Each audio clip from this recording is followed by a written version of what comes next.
আল্লাহ ইন্নী কুনতু মিনাজ জালিমিন, আমি জালিমিনদের খাতার মধ্যে নিজের নামটা উঠাইলাম।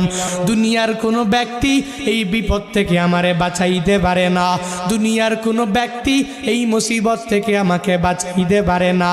মাছের পেটে যাইয়াও ইউনুস নবী আমার মাওলারে ভুলে যায় না। ইউনুস নবী যখন আল্লাহকে জানাইয়া দেয়, আল্লাহ লা ইলাহা ইল্লা আনতা, ও দয়ার মালিক তুমি ছাড়া কোনো ইলা নাই, তুমি ছাড়া কোনো মাবুদ নাই, তুমি ছাড়া কোনো মাসুক নাই, তুমি ছাড়া ইবাদত পাওয়ার যোগ্য দুনিয়াতে কেউ নাই। যখন ও ইউনুস নবী আমার ওই মাছের পেটের মধ্যে সিজদার মধ্যে পড়িয়া আল্লাহকে পুত পবিত্র বলে, আল্লাহ ছাড়া মাবুদ নাই এই বলে যখনই ঘোষণা দিয়া দেয় আর নিজের ব্যাপারে আল্লাহর দরবারে জানাইয়া দেয়, ও মালিক আমার ঠিক হয় নাই, নিজের নফসের উপরে জুলুম করে নিলাম।